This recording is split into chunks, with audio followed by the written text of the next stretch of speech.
vai vir outro boa noite. Aí, pode começar. Boa noite, gente. Boa noite. Que a paz de Deus esteja com vocês. É um prazer estar aqui novamente, junto de vocês, para a gente bater um papo, né? Não é palestra hoje não, hoje a gente vai bater um papo. Então quem quiser falar alguma coisa, fazer alguma colocação, esteja à vontade, tá bom? Então o tema proposto hoje é a transição planetária, né? E aí a outra parte do postzinho foi o Roberto que colocou, porque a nossa vida anda tão difícil. Isso aí é dele, não é minha. A minha foi só a transição planetária. Mas tem tudo a ver com o que o Roberto falou, né? O que é transição planetária, gente?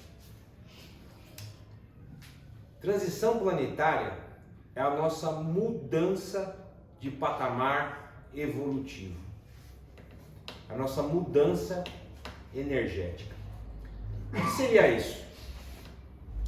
Se a gente for lá procurar na doutrina espírita, a gente vai ver lá uma hierarquia dos mundos, né? Que ele classifica em mundos inferiores, mundos intermediários e mundos superiores, né? Sendo que os mundos inferiores estão classificados os mundos primitivos e os mundos de provas e expiações, os intermediários os mundos de regeneração e os superiores os mundos felizes, puros ou divinos, né? Então esse dos mundos puros ou divinos a gente vai deixar para daqui uns 4, 5 séculos conversar. Hoje eu não vou conversar. Eu vou conversar desses que estão mais embaixo, que é onde a gente se encontra, né? Como todos nós sabemos, vivemos hoje num mundo de provas e expiações, da qual a felicidade ainda não é plena. Por que a felicidade não é plena? É só a gente olhar para nós mesmos e a gente vai descobrir por que a nossa felicidade não é plena, né? Porque a gente tem momentos bons e a gente tem momentos ruins. E muitos de nós temos mais momentos ruins do que bons. E alguns de nós, dependendo de como encaramos a vida, temos mais momentos bons do que ruins. Como é que eu me enquadro dentro disso, né? Isso que a gente vai conversar hoje. Então, transição planetária nada mais é do que isso. E o que eu tenho que fazer, né?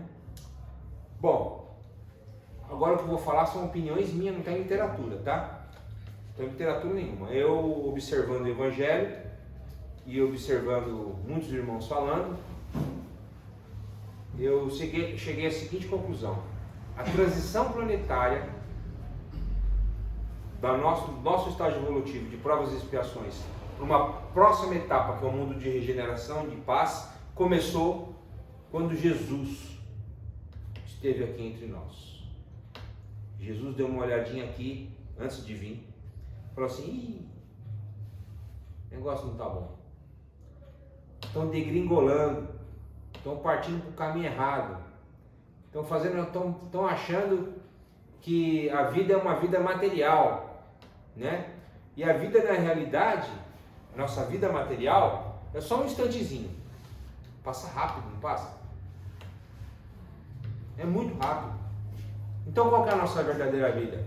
É espiritual. Então essa aqui é a oportunidade. Então Jesus falou assim: vou ter que dar uma chegadinha lá. Vou ter que dar uma chegadinha lá para abrir os olhos desse povo, para eles começarem a enxergar a vida espiritual com outros olhos. Porque até então, se você olhasse lá os judeus, qual que era o salvador prometido deles? O Messias, que iam salvar a pele deles. Era um cara que vinha libertar eles do jugo romano, não é assim? E que eles iam ficar na tranquilidade, ricos, né? Tranquilos, com tudo de bom e de belo, né? Que esse Messias traria essas coisas a eles. Mas você percebeu que são coisas materiais? E até os discípulos de Jesus achavam que ele faria isso, que ele veio para cá para trazer conforto para o povo judeu.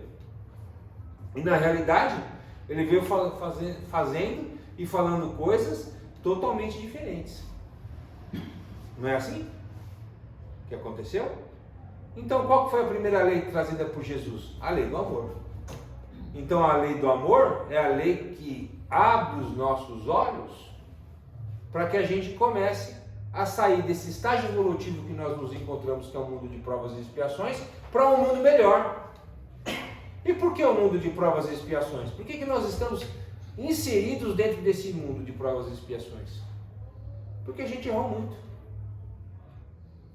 Por isso que Jesus disse assim, não vamos julgar. Primeira coisa que ele disse, não vamos julgar. Por que nós não vamos julgar? Porque nós não temos essa condição. Porque ainda como seres ainda imperfeitos, e que falhamos muito um com os outros, não temos ainda essa condição do julgamento. Então a gente tem que passar por determinadas coisas, por esse mundo de provas e expiações que a gente vive hoje, para que a gente evolua. É complicado, né? E Jesus falou assim, ó, vou mandar um consolador aí prometido mais adiante aí para vocês, né? Que nós acreditamos que seja o Espiritismo, certo? E no Espiritismo, se a gente observar o estudo, porque o que é o Evangelho segundo o Espiritismo? É o estudo do que Jesus nos disse na ótica espírita, certo? Ou tornará? Nada mais é do que isso. E desde o começo, Jesus está nos avisando do que nós temos que fazer para nós sairmos dessa condição de provação e expiação. Desde o começo do Evangelho. Ele começa o Evangelho no capítulo 1 como? Não vim derrogar a lei. Ou seja, eu não sou contra a lei de Deus. Eu vim fazer cumprir a lei de Deus. Capítulo 1. Capítulo 2. Observai a vida futura. Que nós vivemos como se não tivesse outra vida, não é não? Até nós espíritas. Vamos observar um pouquinho a nossa vida? A gente age como se a gente não fosse morrer, né? A gente age dessa forma. A gente não age como espíritos que somos. Nós somos espíritos. Passando por uma situação encarnada. Não ao contrário. Passamos muito mais tempo lá na erraticidade do que aqui na vida carnal. A gente tem que lembrar disso. Então não adianta às vezes a gente pensar apenas em acumular as coisas. E a gente ainda pensa muito nisso. Preciso acumular, preciso ter, né? Ah, mas Fábio, então eu não devo pensar nessas coisas? Sim, devemos pensar em evolução nos sentidos da vida, em todos os sentidos da vida. Mas o que eu estou alertando é, pensamos muito mais nas coisas materiais do que nas coisas espirituais. Estou errado ou não? E vamos deixando as coisas espirituais um tanto quanto de lado às vezes. Por que às vezes vem a dor? Uma vez um rapaz chegou lá no centro e falou assim, Fábio, por que a minha vida é assim, tão difícil? Eu falei assim, porque toda vez que a sua vida está boa, você se esquece de Deus. Você só vem no centro quando acontece algum problema com você. Você já percebeu? Eu falei para ele, é mesmo. E nós somos assim. Quando começa a doer o nosso calo, o nosso sapato começa a apertar, a gente não quer sofrer, né? Ninguém quer sofrer. Todo mundo quer uma solução para os nossos problemas. E solução a gente não encontra na casa espírita. A gente não encontra na igreja, a gente não encontra no terreiro de Umbanda, a gente não encontra na igreja evangélica. A gente não encontra em lugar nenhum. Essa solução a gente encontra em nós. Porque não importa a religião que a gente vai. Importa como eu enxergo Deus em mim. Porque só assim eu encontro a minha solução. Porque se eu fosse na casa espírita, viesse aqui falar com o Roberto, com o Edmur, com o Osni, e eles me dessem a solução do meu problema, qual seria o meu mérito? No que eu estaria evoluindo. Nós vamos chegar aqui na casa espírita e E alguém vai falar assim, ó, vamos ler o capítulo tal do Evangelho segundo o Espiritismo, para que a gente observe o seu problema e você mesmo encontre a solução para o seu problema, porque nós somos a nossa derrota ou nós somos a nossa vitória. Porque ninguém vai fazer por nós, porque se alguém fizer por nós, está recaindo num erro. A gente pode até apontar o caminho, mas é a pessoa própria que está passando que tem que fazer. Porque senão qual é o mérito? No que eu evoluí?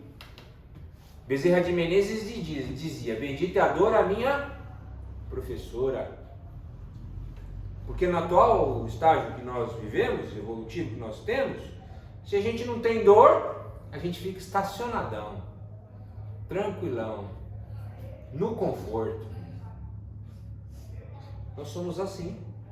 Nós somos muito preguiçosos. Nós somos pouco resignados.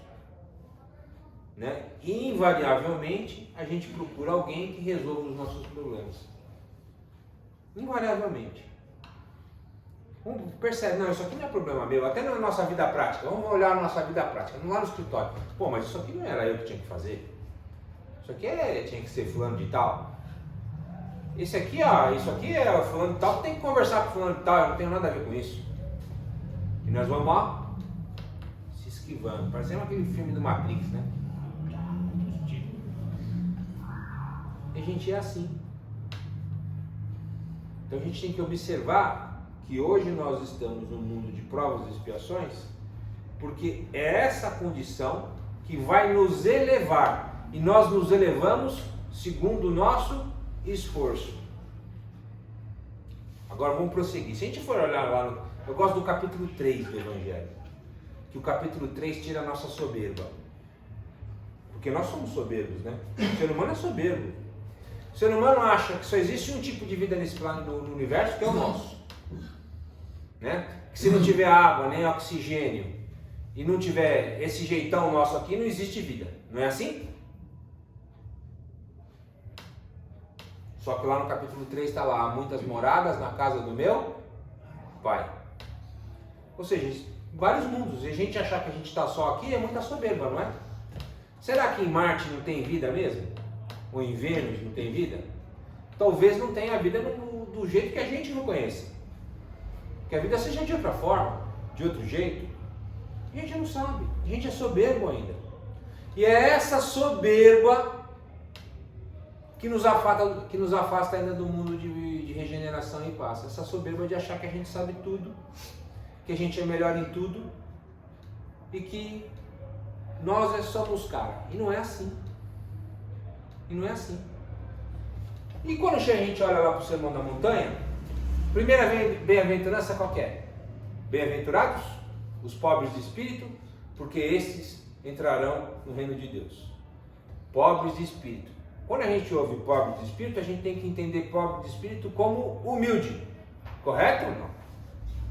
Humilde. Pobre de espírito não é que nem muita gente classifica aquele que é ignorante, que não tem conhecimento algum, que não tem sabedoria alguma. Geralmente a gente pensa dessa forma.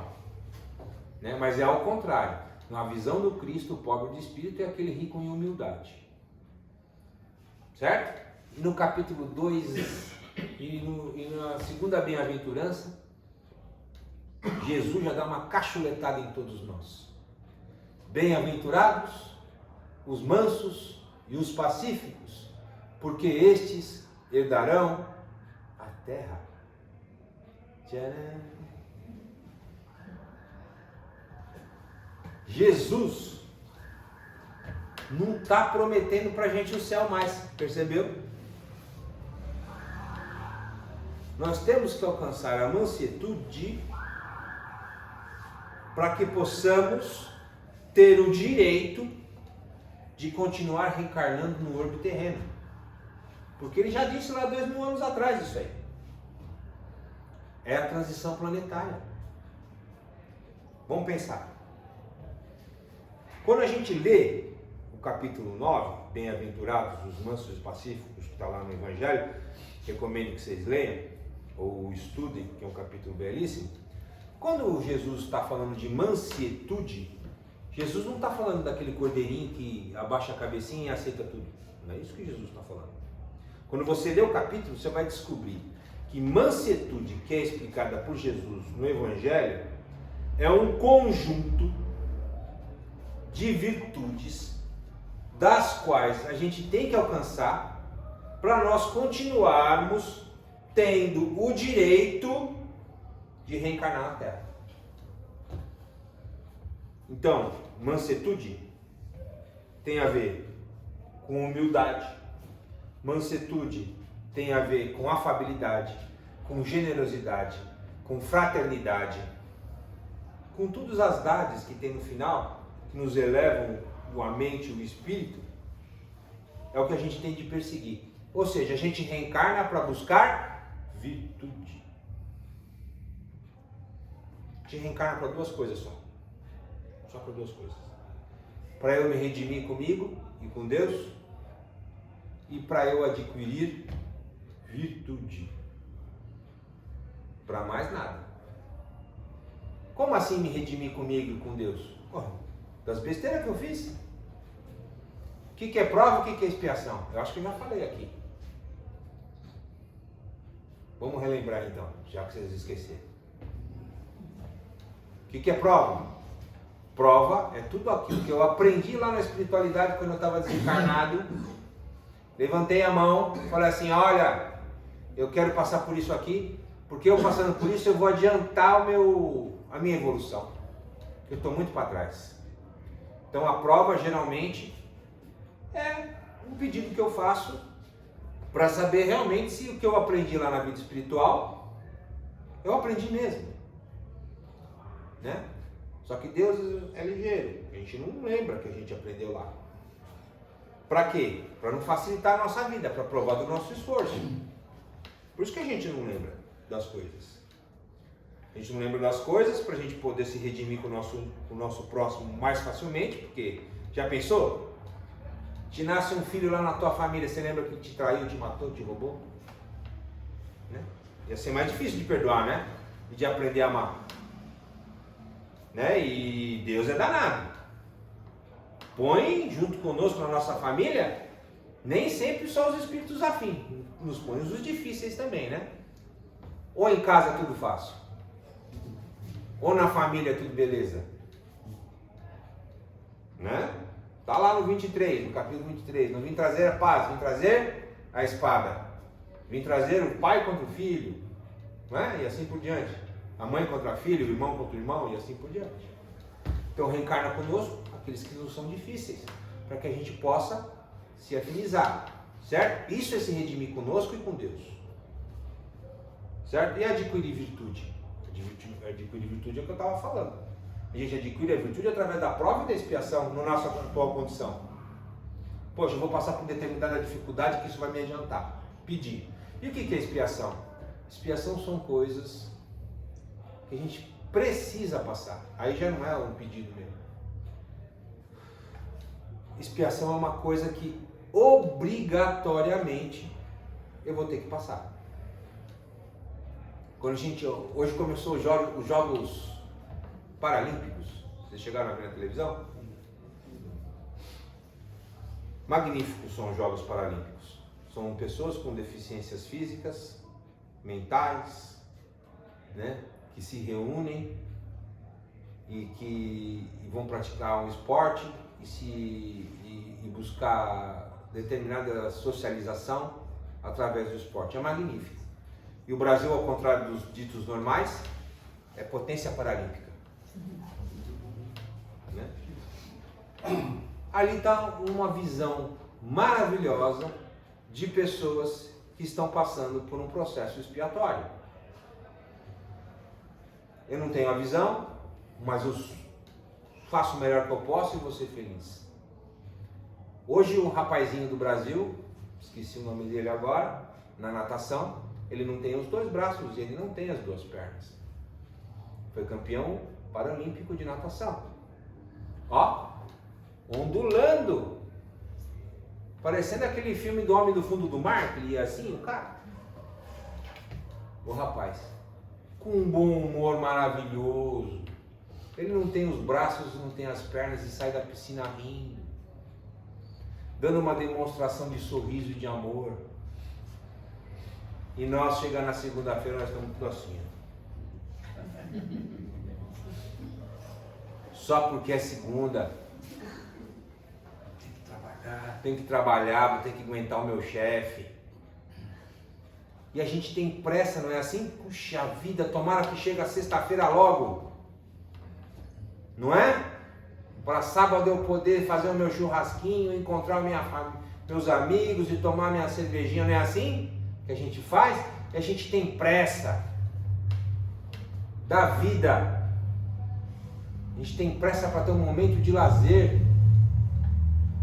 Quero ver se a gente vai ter pressa quando a gente estiver com 90 anos, se a gente tiver sorte. Para chegar sexta-feira. Por que a gente não pode viver bem todos os dias? Por que a gente não busca Deus todos os dias? Não é, gente, é pra gente refletir mesmo. Eu não estou me eximindo disso não, tá, gente? Eu também às vezes falo assim, puxa, hoje é sexta-feira, graças a Deus. Aí tem um amigo nosso, o Fábio, ele manda aquele cara lá, como é que o cara fala? Sextou, papai, meio-dia, quem fez, né? Com a cervejinha na mão. Com a cervejinha na mão. Né? E o mundo material vai nos levando para isso. E a gente vai se esquecendo que a gente tem de se elevar. Que a gente tem que buscar essa virtude todos os dias. Que a gente não busca a virtude na facilidade. A gente tem que pensar nessas coisas. Porque senão a gente termina a nossa reencarnação. E o que a gente fez? E será que nós vamos ter o direito de herdar a terra? Como Jesus nos disse no Sermão da Montanha, bem-aventurados os mansos e pacíficos, porque herdarão a terra. O Chico já dizia que quem não fizer a sua parte vai reencarnar lá no Chupão, não vai poder mais reencarnar aqui não. Chupão é um mundo primitivo, não tem internet, não tem celular. Já pensou sem celular? Não vou poder mandar um zap para ninguém. Facebook, Instagram e tantas outras plataformas aí de sociais que o pessoal fica o dia inteiro jogando fora o seu tempo. Tem um outro trabalhador lá do centro que olha o TikTok, né? Aí tem as coisas no TikTok. Ele manda, olha Fábio, você viu isso aqui, ó, do centro, assim. Eu falo, pelo amor de Deus, rapaz, você acha que estudo da vida espiritual está no TikTok, gente? Mesmo que tenha alguém falando a respeito daquilo, são visões deturpadas das coisas. Vão buscar livros sérios. Evangelho no lar, quem que faz? Levanta a mão. Olha que feio. Espíritas. Só meia dúzia. Não deu meia dúzia, acho que deu uns 5. Espíritas que não fazem evangelho no lar. Ou vocês não são espíritas, eu estou falando para os evangélicos aqui e vocês estão me enganando. Gente, o que nos aproxima de Deus é a religião, não é? E dentro da religião, o que nos ensinam? A importância da prece na nossa vida. Por quê? A prece nos eleva. E a prece nos socorre. O que é a prece? Pedir, agradecer e louvar, não é isso? Está lá. Se vocês pegarem lá da pergunta no Livro dos Espíritos, assim, 655, mais ou menos, tá, gente? Não sei o número certinho, não. 650, até 665, por aí, lá no Livro dos Espíritos, vocês vão achar lá perguntas que se referem à prece. A prece nos redime e nos aproxima de Deus? Claro! Vocês já experimentaram pedir para Deus alguma coisa que vocês realmente estão necessitando na vida de vocês e não foram atendidos? Eu tenho experiências bárbaras com a prece. Estou num perrengue danado, eu falo assim, ó, meu pai me ajuda. E meu pai sempre me ajuda. E rezar, observe o seguinte, é um ato de humildade. Vocês já pensaram nisso? Não. Está lá, a primeira bem-aventurança. Bem-aventurados os pobres de espírito, porque esses entrarão no reino de Deus. E orar, fazer uma prece, nos aproxima disso. Por quê? É eu, é você dizendo para Deus, me ajuda que eu preciso de você, que sozinho está difícil. E quando a gente não reza, como diz um amigo espiritual, você não reza, você não pede, então qualquer coisa para você tá bom. Você não pede. Você acha que você é bonzão, que você pode resolver tudo sozinho? Então vai em frente. E espírita tem uma mania danada de falar assim, Deus sabe tudo que eu preciso. Não é assim que a gente faz? Não vou pedir, porque Deus sabe tudo que eu preciso. E minha humildade de dizer que eu preciso dele? A minha humildade de depois de ter se concedido uma bênção, eu agradecer. E a minha humildade de eu louvar a Ele. Isso é humildade, gente. Por isso que a prece é bendita e enaltece e engrandece o nosso espírito. Já pensaram nisso? Estou passando por um processo obsessivo. Quem que socorre primeiro? Você mesmo, com a mudança das suas atitudes. Porque processo obsessivo quer dizer afinidade com o mal, ou com alguma coisa não boa. Não é isso, não? Certo? E o que faz a prece? Me eleva. Ajuda para que eu me afaste do mal. Pai, me ajuda a não beber hoje.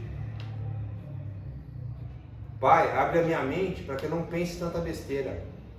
Pai, me ajuda a não querer me vingar. Olha só. Então a prece está me elevando, fazendo com que eu troque o meu nível de energia, porque nós somos energia.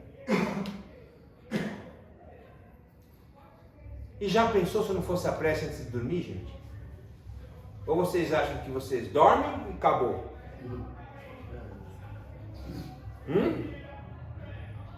Então, quando a gente dorme, a gente vai onde a nossa cabeça e o nosso coração esteve o dia todo. Não tem jeito. E às vezes a prece nos alivia. Se eu fiquei o dia inteiro, por exemplo, vou falar um negócio pesado agora. Fiquei o dia inteiro, por exemplo, pensando em pornografia. O dia inteiro. Peguei lá esse raio desse celularzinho, tô lá, vendo as minhas peladas e tal. Não é assim que a molecada faz? Tô lá vendo, ou senão as moças vendo outras coisas, os caras, tal, não sei o quê. O dia inteiro com isso na cabeça. À noite, quando eu vou dormir, eu vou pra onde? Vou pra esse nível de coisa que eu tô vendo. Olha só. É a prece do dia. Socorrendo tudo aquilo ali o tempo todo. Não, veja bem, veio na minha mente. Porque ninguém é santo, certo? Ou tem santo aqui?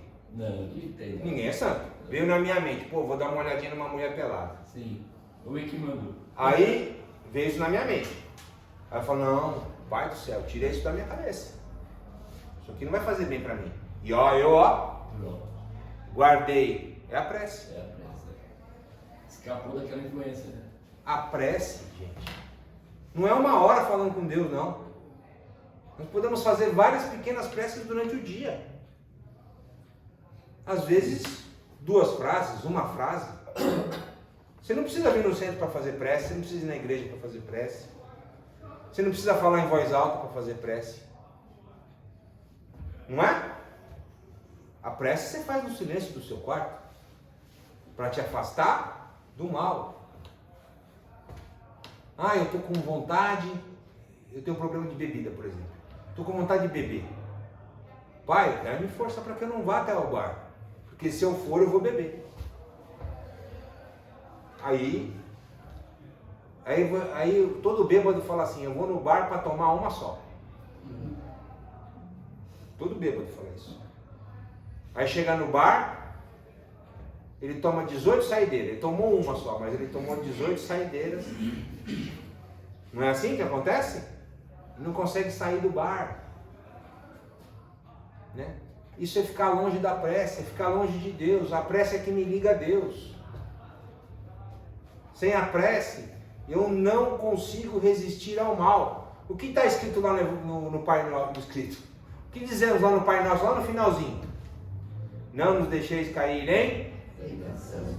Então tem tentação boa? Não. Porque lá no Pai Nosso não está dizendo, né? Essa tentação é legal. Essa aqui pode ser. Essa aqui não é. Essa não tem. Então toda tentação é ruim. Nos leva a um caminho difícil. E a gente tem que acordar, gente, para a gente poder receber a herança da terra. Vocês já ouviram falar daquele livro Os Exilados de Capela? O que aconteceu lá? Estavam do mesmo jeito que nós estamos aqui, na boca da botija, para trocarmos de patamar de mundo, de evoluirmos. Eles viviam no mundo de provas e expiações e iam evoluir para um mundo de regeneração e paz. O que aconteceu com eles? Muitos de lá não puderam mais reencarnar lá. Não é desse jeito? Não foi desse jeito? E foram reencarnar onde? Aqui. Coitado. Sem internet, né? Sem internet, quando eles vieram para cá não tinha. Então eles vieram de lá extremamente inteligentes, mas ainda extremamente maus. Todos aqueles que não puderam mais reencarnar lá. E vieram reencarnar aqui no mundo de provas e expiações. Graças a Deus para nós. Se nós não formos um deles, tá? Pode ser que sejamos um deles. Não podemos afirmar, mas pode ser que sejamos algum deles. Se a gente olhar, o que eles vieram trazer aqui? Tecnologia. Não tinha saneamento básico. Eles reencarnaram lá como os romanos e trouxeram o saneamento básico, os princípios de saneamento básico que a gente tem hoje. Água, encanamento, banho, que a gente não era muito chegado no banho não. Apesar que tem uns que até hoje não são, né? Não é? Tá Mas, frio. hoje tá frio, nesse tempo de frio aí, não sei não, hein, gente? E foi bom. Né? Até hoje os caras são espantados como é que construíram lá as pirâmides do Egito. Naquela época, naquele tempo, fazendo o que foi feito sem nenhum aparato tecnológico. Hoje a gente tem os guindastes, né? Aqueles guindastes enormes que levam as coisas. E naquela época? Como é que fazia? Então são coisas que eles trouxeram para nós. Né? Para eles foi ruim? Claro que foi ruim. Eles viviam num mundo extremamente cheio de tecnologia, cheio de coisas boas, e vieram para um mundo que não tinha absolutamente nada para aprender a ser bom. São coisas que a gente tem que pensar. A gente quer isso para nós? Porque se a gente leu aquele livro, O Coração do Mundo e a Pátria do Evangelho, alguém já leu esse livro? Só o Osni. Recomendo. O que é esse livro? Esse livro é uma explicação exata do que acontece exatamente nesse momento transitório que nós estamos vivendo. E o Brasil, Coração do Mundo e Pátria do Evangelho, quem lê só o título fala assim, nossa, aqui no Brasil reencarnou só os bonzinhos. Né? Coração do Mundo, Pátria do Evangelho. Aí lá no livro está escrito, aqui no Brasil veio só os piorzinhos. Não que no resto do mundo não tenha, mas aqui tá demais, né, gente? Que se diga o seu Lula e o seu Bolsonaro. Não, agora brincadeiras à parte, é verdade, gente.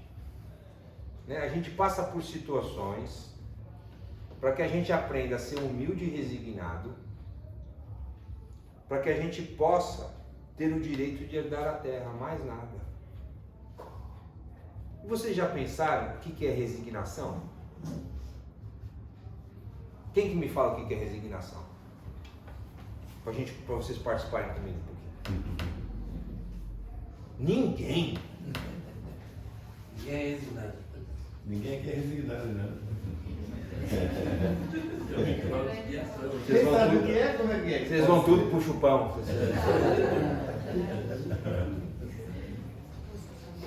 É assim, gente. Resignação. Uma vez eu fui numa casa espírita e perguntei: o que é resignação? Aí um rapaz levantou a mão e falou assim: a gente se conformar com as coisas. Falou assim: de forma alguma. Ser conformado é muito diferente de ser resignado. O que é ser conformado? Ser conformado é eu aceitar a minha vida do jeito que ela é e não fazer nada para que mude. Tem muito a ver com preguiça, né? E faço aquela oração para que alguém faça por mim, sabe? Deus, faz isso por mim. Porque a oração e a fé, elas têm que ser coisas ativas, certo? Se eu peço para Deus e eu não movimento, eu não me é concedido. Eu tenho que movimentar. É o pedir e obtereis. Batei na porta para que ela se abra. Então eu peço e movimento. Ou seja, eu tenho de bater na porta. É que nem você ir na casa de um amigo seu, chegar no portão e não chamar e esperar que ele abra a porta para que você entre. Não, você tem que chegar na porta dele e ter uma ação de chamá-lo, para que ele venha ao seu encontro. Não é assim? Porque se eu só pedir e ficar paradinho, nada me é concedido. Certo? É a mesma coisa que a fé. Eu acredito que eu vou arrumar um emprego melhor, mas eu estou movimentando para arrumar um emprego melhor? Só eu pedir não vai adiantar. Eu tenho que estudar, eu tenho que me comprometer, eu tenho que ir atrás. Senão, posso pedir o quanto que eu quiser, não vou conseguir. Está nas minhas forças, na minha fé, na minha busca. E fé tem a ver com vontade. Certo? Voltemos agora um pouquinho no que eu estava falando. Resignação. O que é resignação? Pai, dai-me a serenidade para aceitar as coisas que eu não posso mudar. Primeira coisa. Tem coisas que eu não posso mudar. É ou não é? Morreu alguém que eu amo. Tem como eu mudar isso? Não tem. Então eu tenho que aceitar. Certo? Tenho que aceitar. Partiu para a pátria espiritual. Vai adiantar eu ficar me lamentando? Vai adiantar e vai fazer bem para aquele que partiu eu ficar berrando assim: ah, meu pai do céu, eu não posso viver sem ele? Não vai adiantar. Certo? Como outras coisas na minha vida eu não posso mudar. Por exemplo, eu não posso mudar o outro. Posso mudar o outro? Não. Quem muda o outro? Ele. Eu posso mudar quem? Eu. Às vezes o outro se muda o jeito dele, observando o nosso exemplo. Mas é uma decisão dele. Então ele está mudando porque ele quer, não porque eu quero. É o livre-arbítrio dele. Livre-arbítrio dele. Então, meninas, quando vocês forem casar, não adianta vocês quererem que o cara não vai jogar bola. Porque se ele vai jogar bola toda quarta-feira, ele vai continuar indo. E se você falar para ele assim, não vai, ele não vai umas duas, depois ele vai continuar indo. E é a mesma coisa. Rapaz, se vocês forem casar com uma mulher gastona, ela vai continuar gastona. Quando a mulher for brava, vai continuar brava. Eu sei. Não tem jeito. Mulher baixou de 1,50m, são todas bravas. Não tem mulher de 1,50m que não esteja brava. Mas por quê? Eu não sei, deve ser condição evolutiva ali no espiritual. E o homem também. Os grandes são bestas, eu sei. Os grandes são. Porque eu sempre dou a última palavra lá em Sim, senhora, meu amor. Sempre. Né? Até perdi o que eu estava falando. Ficando aí no resignação. Segunda parte da resignação. Pai, dai-me a força para mudar as coisas que eu posso. Isso é resignação. Estou num momento difícil na minha vida. Mas nesse momento difícil, eu tenho como mudar. Está nas minhas forças. Então eu não posso cruzar os braços.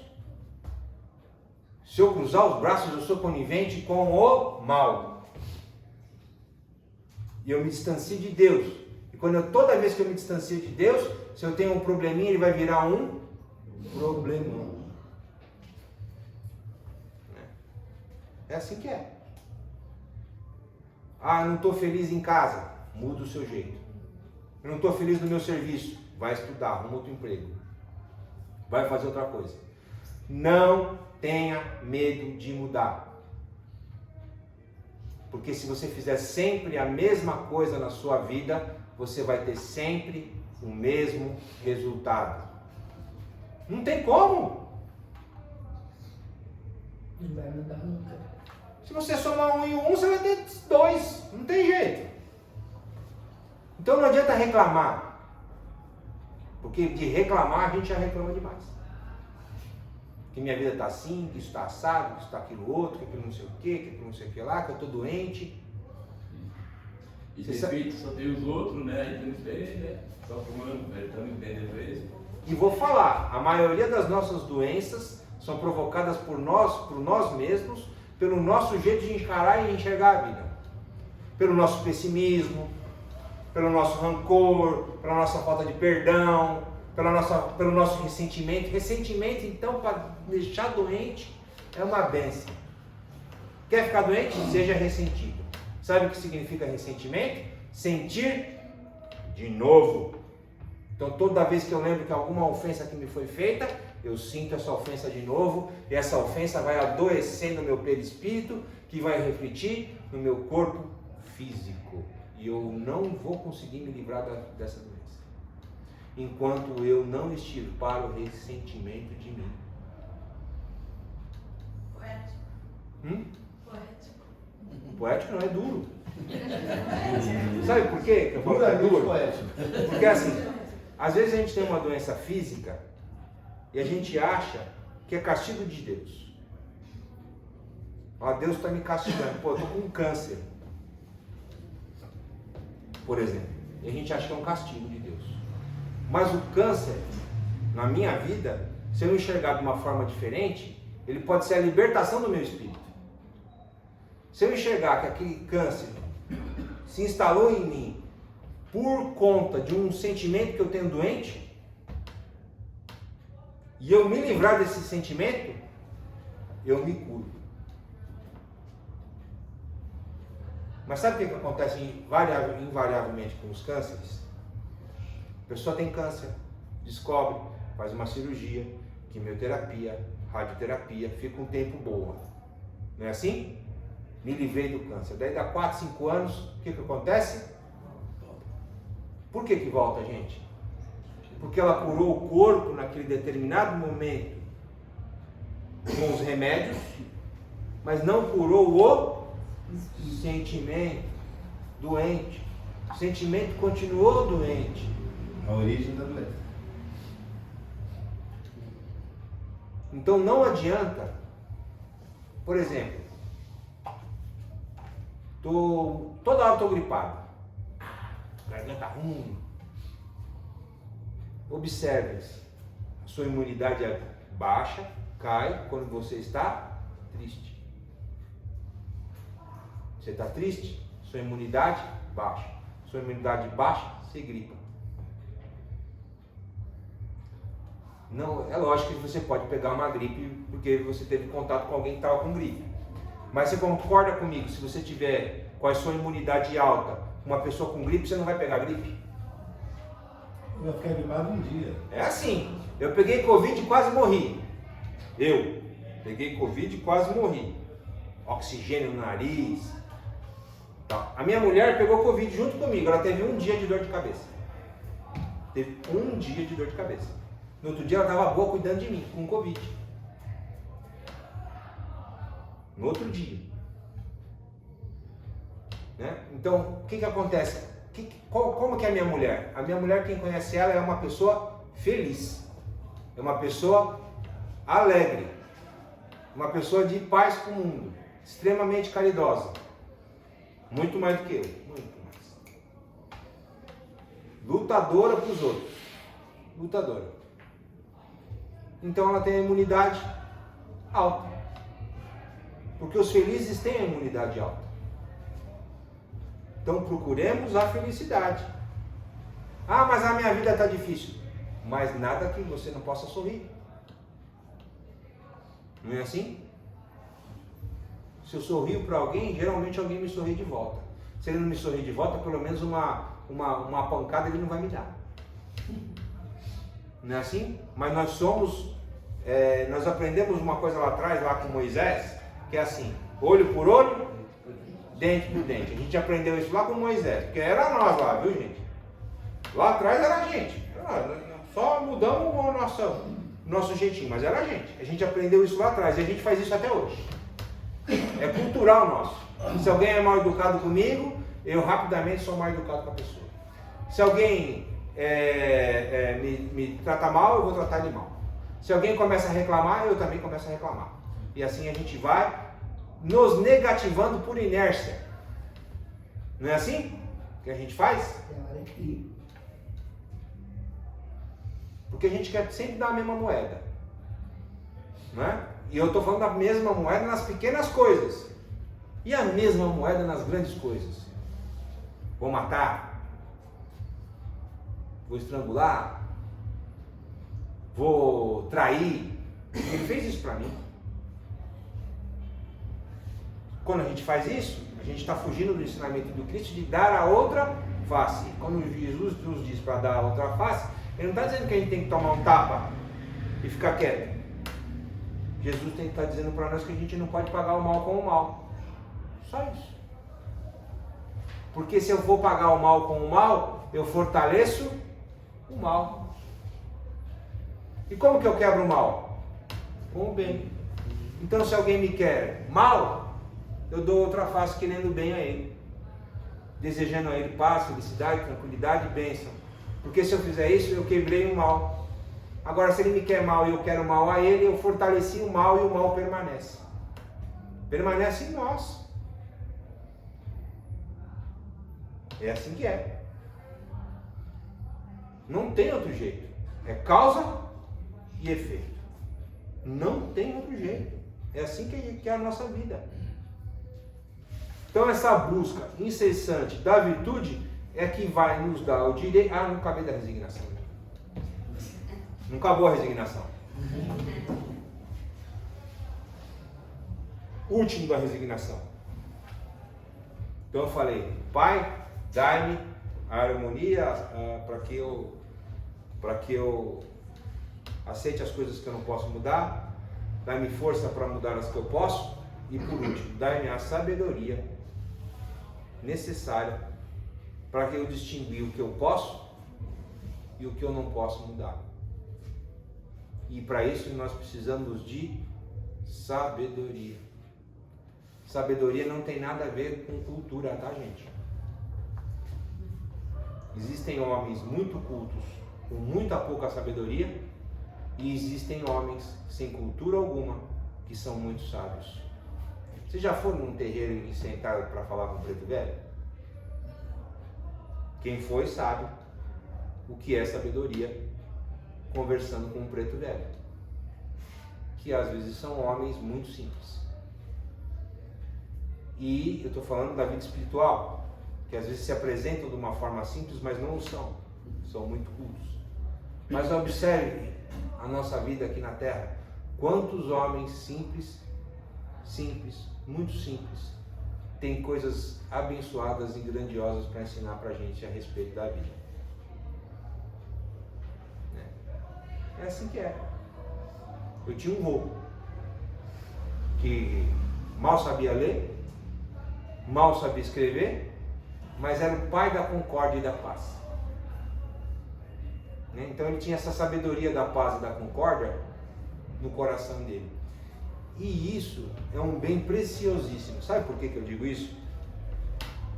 Porque aqui nessa terra nós somos advogados, engenheiros, médicos, comerciantes, não é assim? Juiz. Nós temos cargos, nós somos presidentes da República, senadores, deputados federais, não é assim? Nós somos tudo isso. E no mundo espiritual, essa profissão que a gente tem aqui serve para alguma coisa? Eu sou engenheiro aqui, sei lá que lá no mundo espiritual vou construir do mesmo jeito que eu construo aqui, vou fazer a fundação.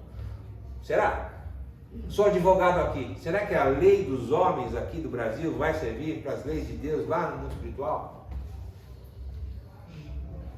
Agora, o amor, a concórdia, a sabedoria, a simplicidade,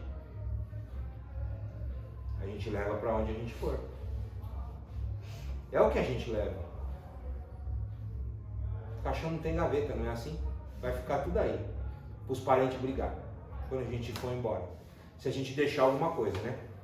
Se a gente deixar alguma coisa, vai ficar aí para eles brigar. Né? Aí sabe o que acontece lá no mundo espiritual com vendo eles brigar? A gente se entristece. Porque eles estão brigando por causa de coisas transitórias, que eles também vão deixar aí quando eles forem. E não vai demorar muito, porque 100 anos é assim, ó. 100 anos é um estalar de dedos. Se chegar, né? Não, a maioria de nós não chega no 100. Não é assim? Eu mesmo já passei da metade.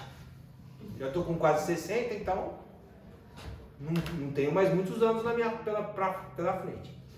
Então o que a gente leva dessa vida? A gente leva o que a gente faz de bom. As coisas que a gente aprendeu.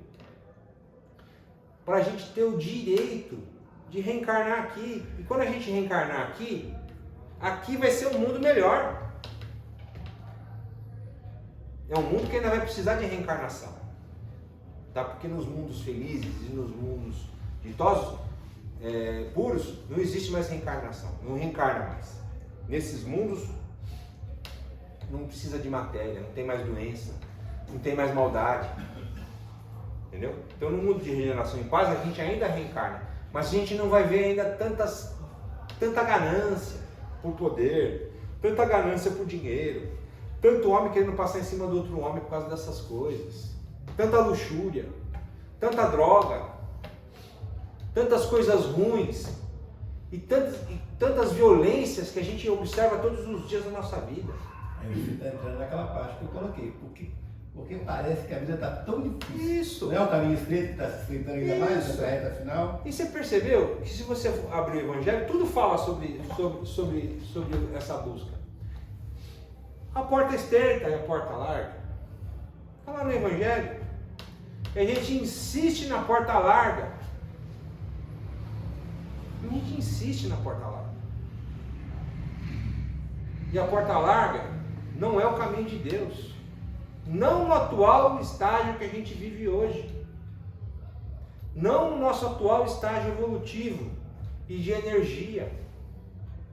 Nós não conseguimos ser positivos o tempo todo. Não conseguimos. Mas a gente tem que se esforçar. E mudar isso em nós. Buscarmos o otimismo. Somos muito pessimistas das coisas da vida. A gente tem que dizer para nós, eu quero, eu posso, eu consigo e eu mereço. A gente tem que dizer essas coisas para nós. Porque a gente já disse muito para nós que a gente é fracassado, que a gente não consegue, que a gente não é capaz. A gente já brigou muito com Deus, achando que Deus é o que nos pune, porque a nossa cultura é assim. Quando a gente era pequenininho lá, minha mãe pelo menos falava assim para mim quando eu estava fazendo arte: Fábio, não faz isso porque senão Deus castiga. Isso é cultural nosso. E a gente acha que Deus é um ser punitivo, que está aqui para nós, fiscal. Deus é fiscal, está olhando tudo que a gente faz de errado. Não.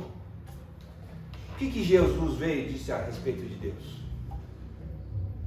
Pai nosso que estais nos céus. Pai, Deus, Jesus aproximou nós de Deus, dizendo que Ele é o nosso Pai. O que é um pai na nossa vida, gente? Que ama, que orienta, nem sempre está certo. Né? A gente ama, a gente orienta, e às vezes, pelo livre-arbítrio dos nossos filhos, que é a mesma relação que o nosso pai que está lá no céu conosco, nos dá, nós temos o livre-arbítrio. Jesus fala assim, ó, essa aqui é a palavra do Pai, esse aqui é o caminho que leva ao Pai, eu sou o caminho, a verdade e a vida, ninguém chega ao Pai se não for através de mim. É a mesma relação que a gente tem com nós com os nossos filhos. É a mesma relação. Eu falava assim para minha filha, filha, estuda, não faz isso, se comporta dessa forma. Né? O meu filho já é mais de luz, meu filho não precisava puxar. Meu filho ele já mais, ele mesmo é, não que ele não tenha defeitos, mas minha filha na adolescência, rapaz do céu. Hoje é psicóloga, graças a Deus. Mas me deu trabalho. Né? Eu falava, não faz isso, ela ia e fazia. Né? Quando eu peguei um cigarrinho de maconha então nas coisas dela, eu tinha vontade de... Eu só estou falando que ela não está aqui, pior que está gravando, espero que ela não esteja aqui. Eu tinha vontade de estrangular ela. Fica editado depois pra cá. Eu tinha vontade de estrangular ela. Eu não sei editar não, desse jeito. Não tem problema, ela sabe. Mas hoje serve para ela. Serve, tudo Deve serve. ser assim mesmo. E da mesma forma foi a minha relação com a minha filha, que é de Deus conosco. Ó, é assim, ó. E o que a gente faz? Ao contrário do que ele ensina, do que ele prega. A gente busca às vezes o mal. Né? Meu pai é de outro tempo, ele não é quadrado. É. Comigo é diferente. A gente fala, filho, não faz isso. É a relação de Deus com nós. Filho, não faz isso. A gente pega e faz. O que acontece com a gente? Quebra a cara. Não é assim? A gente quebra a cara. E às vezes o quebrar a cara é o que nos eleva, né? Se a gente não aprende pelo amor, a gente aprende pela dor. É que nem a gente quando vem parar na casa espírita. Na maioria das vezes, 99% das pessoas vêm para a casa espírita por conta de que está doendo alguma coisa. Então eu vou lá na casa espírita para o Edmuro e para o Roberto arrumar a minha vida.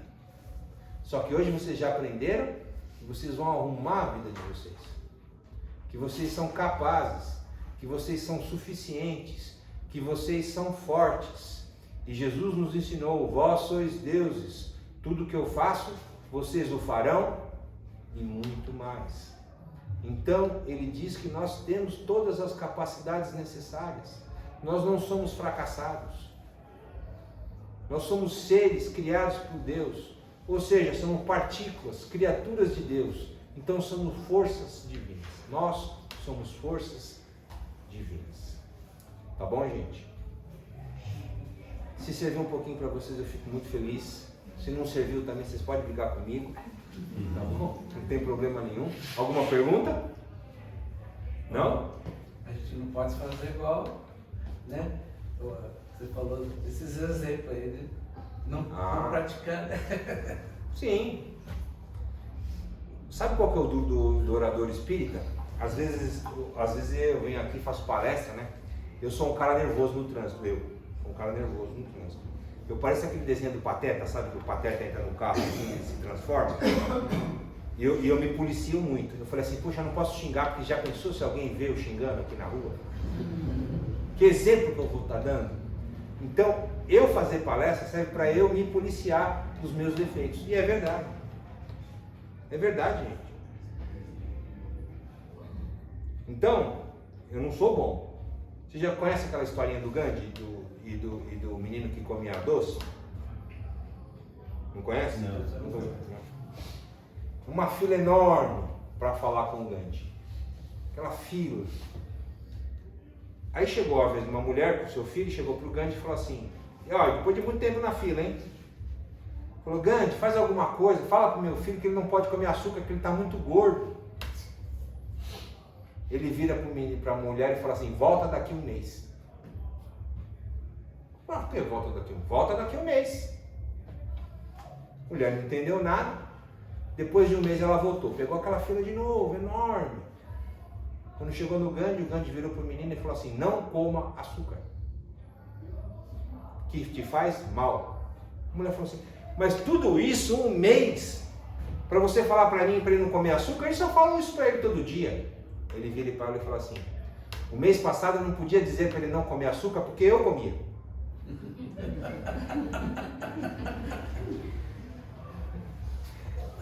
Como eu vou dizer para alguém fazer algo que eu não faço? Então eu parei de comer açúcar, agora eu posso dizer a ele, não coma açúcar. Através dela ele pode comer açúcar. Exatamente. E assim somos nós. E assim sou eu, pelo menos. Entendeu? E assim sou eu. E assim é nós. Isso é o exercício da virtude. O exercício da virtude é isso, é buscar o que a gente não tem. Se eu não tenho paciência, eu vou buscar tolerância. Isso é o exercício da virtude. Se eu sou extremamente vaidoso, eu vou treinar, ser mais humilde, mais tranquilo. Se eu sou muito nervoso, vou aprender a contar até 10. A gente não vai ser virtuoso de hoje para amanhã. A gente vai treinar essas coisas em nós. Se eu gosto de determinada coisa que não me faz bem, eu vou diminuir, vou procurar não fazer. Se eu tenho um vício moral ou um vício material, eu vou fazer do mesmo jeito, vou me esforçar.